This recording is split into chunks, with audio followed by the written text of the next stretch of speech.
اسلام آباد میں وزیر داخلہ محسن نقوی کی زیر صدارت FIA کا اجلاس ہوا۔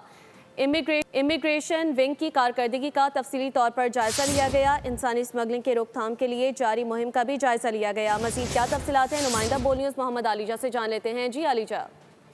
دیکھیں، وفاقی وزیر داخلہ محسن نقوی کے غیر قانونی امیگریشن میں ملوث مافیا کے خلاف بلا امتیاز سخت کارروائی جاری رکھنے کے احکامات، پیشہ ور بیکاری مافیا اور ان کی پشت پناہی کرنے والوں کے خلاف مؤثر کریک ڈاؤن کرنے کا حکم دیا گیا ہے۔ محسن نقوی کی جانب سے انسانی اسمگلنگ میں ملوث عناصر کسی رعایت کے مستحق نہیں ہے، یہ کہنا تھا وفاقی وزیر داخلہ کا۔ پاکستان کے نام پر کسی صورت حرف آنے کی اجازت نہیں دیں گے۔ وزیر داخلہ کی FIA کو امیگریشن قوانین پر مؤثر عمل درآمد کی ہدایت۔ ایئرپورٹس پر امیگریشن چیکنگ کے نظام کو مؤثر بنایا جائے گا۔ ایئرپورٹس پر سفری دستاویزات کی سخت چیکنگ کی جائے گی۔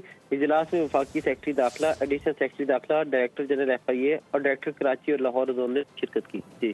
تفصیلات سے آپ نے آگاہ کیا، شکریہ علیجہ۔